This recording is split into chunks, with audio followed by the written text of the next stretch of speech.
皆さんこんにちは、サンプロです。本日はサンプロ建築士の上条さんと一緒にですね、後ろに見えてるお家をご紹介していきたいと思います。上条さん、よろしくお願いいたします。よろしくお願いいたします。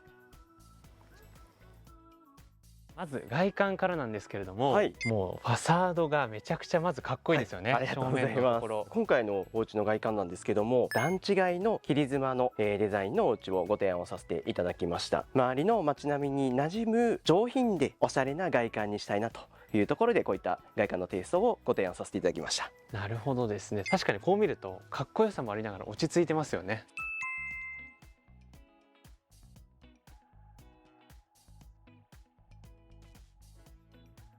そしてちょっと外壁素材の部分であったりも触れていきたいんですけれども、まずこの見えているグレーの部分ですよね。はい、ベージュといいますか塗り壁だと思うんですけれども、はい、アイカさんの、ジョリパッドで、今回塗りパターンとしてはマイルドプラスターランダムというちょっとこう波目模様といいますか、コテムラがしっかりと出るようなパターンの塗り方になっております。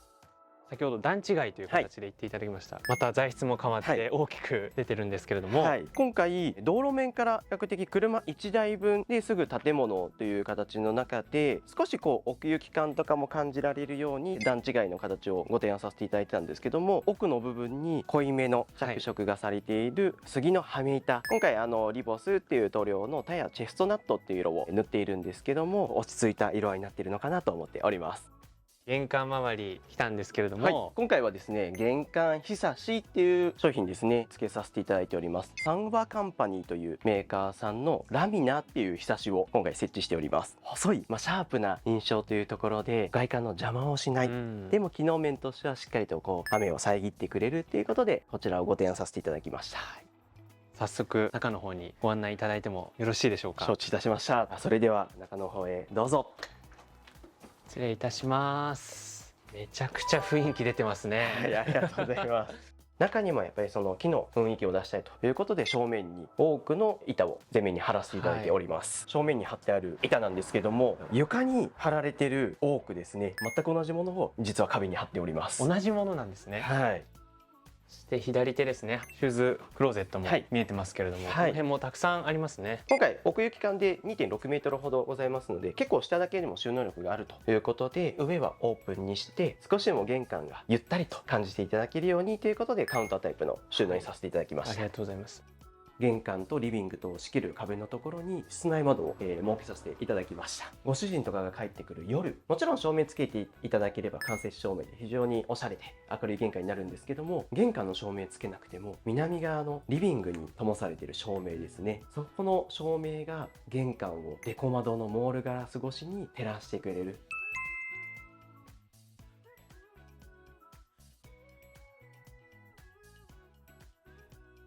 で、靴を脱いで上がるとすぐ脇にですね、コート掛けの収納が実は隠れて設置がされております。最近増えてきております玄関脇の手洗いスペースが設けられております。この辺のインテリアもおしゃれに、鏡なんかもフレームが黒になっていて、テオリっていうメーカーさんのゼロという鏡になるんですけども、設置をさせていただいたと。ちょっと扉いろいろ見えてるんですけれども、まずは正面のお部屋お願いいたします。はい。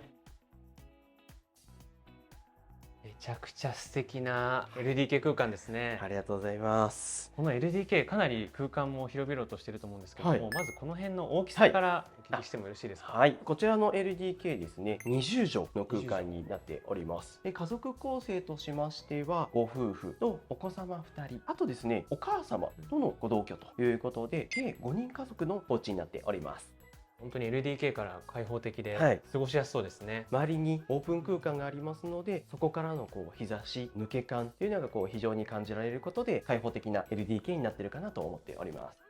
まずこちらの左手に見えている、ちょっと掘り下がっている空間ですよね。そうですね。リビングスペースですかね。そうですね。スキップダウンって言ったりですとか、ダウンリビング、ピットリビングというようないろいろな呼ばれ方されてるんですけども、今回30センチ少し下げたリビングっていうものをご提案をさせていただきました。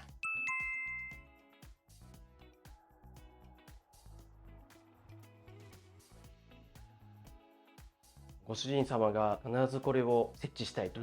いうことで、ザ・スケートルームさんというところで出されているこの鮮やかなスケートボードを飾りたいと。はい、この木材が背面になっているので、すごいいい感じで入ってますよね。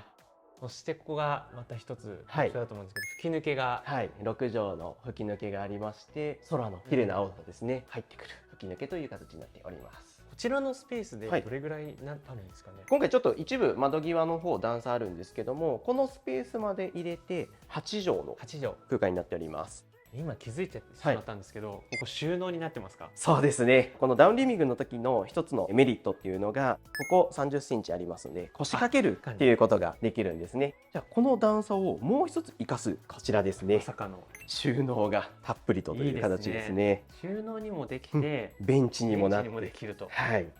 では LDK、はい続いてですね、ダイニングのキはいッチンの方も行きたいと思うんですけれども、はいまずこのダイニングですね、照明がはい。めちゃくちゃおしゃれですね。おしゃれですね。ブリットっていうメーカーさんのペンダントライトになっております。細長くてあまり見ない形なんですけど、大きさはあるんですけども、細いフレームの照明器具になっているので、アクセントにはなるんですけども、邪魔にならないような照明器具っていうところで、すごい素敵な照明器具になっております。いいですね。続いてキッチンスペースですね、はいキッチンも本当にかっこいい色合いで落ち着いてますよね。ありがとうございます。今回はですね、リクシルというメーカーの AS という商品をキッチン、あとカップボードの方に採用させていただきました。オーク柄っていうような色合いのものを採用しております。そして向かい側もはい同じリクシルの、カップボード AS が入っているんですけども、実はですね、今回下の引き出し、はい上の釣り戸棚はリクシルさんのカップボードが入っております。でそれ以外のこのコンクリート調のはい天板、サンプロの方で造作あっていう造作なん形で、ですねはい、オリジナルで作らさせていただいております。キッチン奥のまた少しスペースが続いてるんですけれども、パントリースペースですかね。はい、いわゆるパントリーですね。先ほどおしゃれなカップボードがあったんですけども、おせっ様の方からのご希望で、なるべくカップボードの上には家電を置きたくないと。パントリーの一部にですね、コンセントを設けて、電子レンジとかオーブンレンジははいパントリーの方に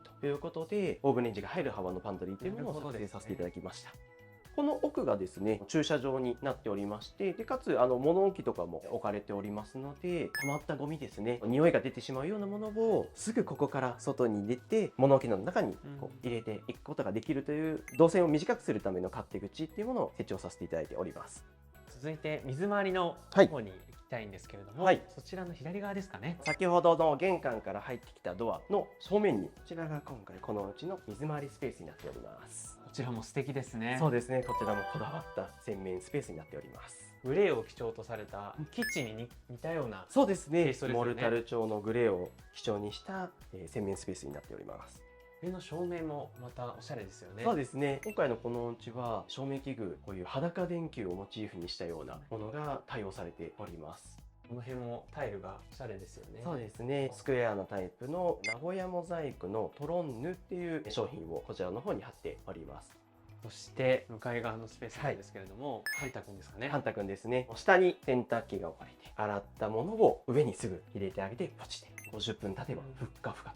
という形の衣類乾燥機です。はい。そしてこの辺も造作で棚がありますけれども。そうですね、今回ここで 1.4 メートルの高さにしてるんですけども、大きな洗濯機ですね、縦型のものでも一応入るサイズということで、細かくちょっと設定をして設置をさせていただきました。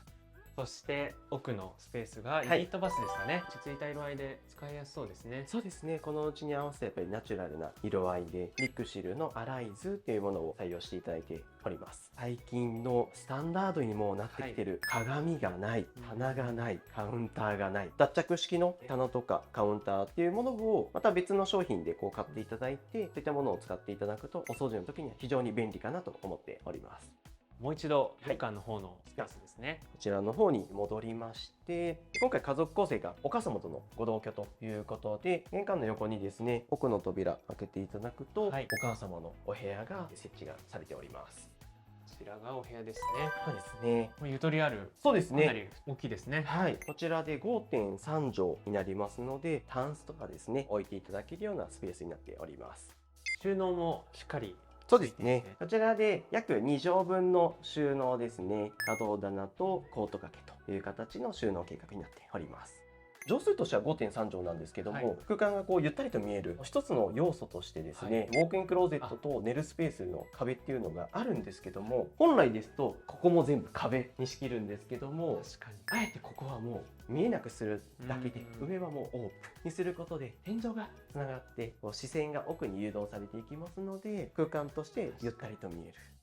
っでお母様は夜トイレに行ったりとかすぐ行けるようにということで、こちらもしお部屋ではなくてはい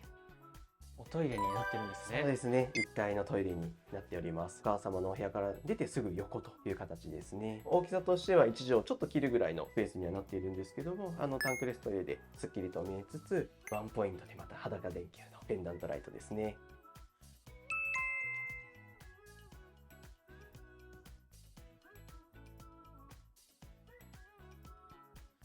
では2階の方に上がっていきたいと思います。2階も明るいスペースが広がってますけれども、今回のお家がバルコニーがない間取りになっているんですけども、ちょっとした室内物干しスペースにはいなっております。吹き抜けはもう絶対ここって決めてました、はいその理由っていうのが目の前ですね。南側のお家ちょうど2階が乗ってないスペースがこの目の前に広がるんですね。なるほど。ここはもう絶対吹き抜けにしたいと。ではまず左手の部屋ですね。はい。出身室ですね。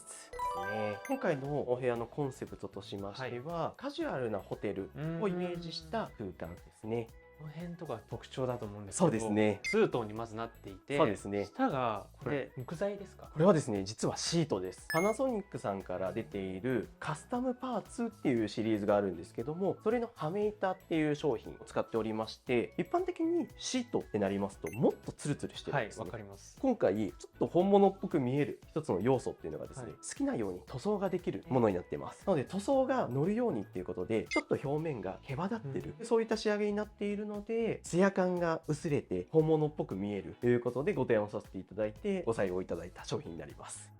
中心に窓が2つ並んでるんですけれどそうですね、こちらが南側になりますので朝日が差し込むような窓ですね。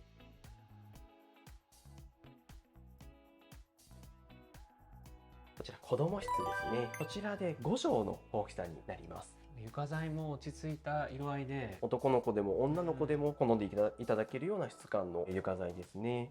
隣のお部屋よろしいですか？そうですね。同じく子供室ですね。ちょっと今テーブルが置いてあるんですけども、こちらも基本的には同じサイズ5畳の子供室になっております。続いてこちらのお部屋ですね。そうですね。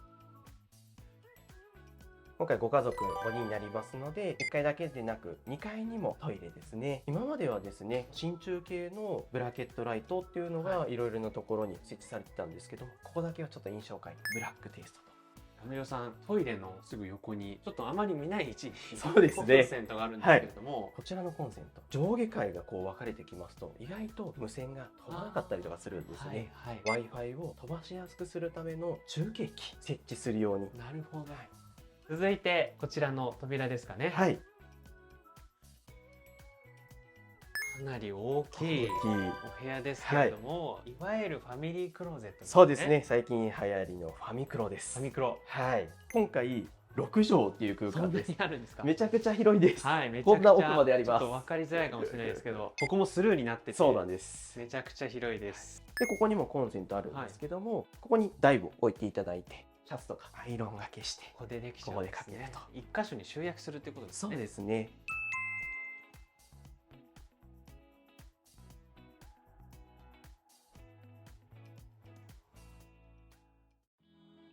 一周回らせていただいてありがとうございました。ありがとうございました。改めて今回ちょっとこのこだわられた点であるとか、お話いただいてもよろしいですか？ありがとうございます。こだわったのはもう今いるこのリビング空間ですね。お世様、自分がくつろぐスペース、リビングっていうものを寝落ちできるリビングにしたいということで、あえてここもちょっと下げました。下げることで空間広がってるんですけども、ちょっとこもった感がある。やっぱり段が下がると体が落ち着くというか休まる感じ出ますよね。そうですね。横から包み込まれてる感じが下がることでできて、かつやっぱりナチュラルなインテリアの板っていうものが日本人の心をくすぐるといいますか、落ち着かせてくれるっていうところでいい影響をもたらしてくれてるんじゃないかなとは思っております。今回このおしゃれなお家の中で2世帯での住まいということで、2世帯での設計の際にこだわられる点であったり気を使われる点って、やっぱり一番こう気をつけるのは家族とはいえ程よい距離感。リビングの横にお部屋があれば動線としてはすごい短くて、使い勝手がいい便利な間取りにはなるんですけども、ここでテレビを見てる音とかも扉1枚だけなので全部こう伝わってしまう。今回もリビングがあって扉2枚挟まれてますし、かつ間に水回り入れてるんですね、あえて。そうですよね。はい、一つ間接空間があることでより音っていうのも遮ってくれる、やっぱり平面的なつながり。今回もお母様の寝るお部屋とご夫婦が寝る主寝室っていうのは一番離れたところに設けさせてもらったりっていうのも普段から気をつけているところではあります。次回以降もルームツアーでお家をご紹介していきますので、チャンネル登録と高評価、また今回のお家にですね、メッセージやコメントをいただけると幸いです。また次回の動画でお会いいたしましょう。ありがとうございました。ありがとうございました。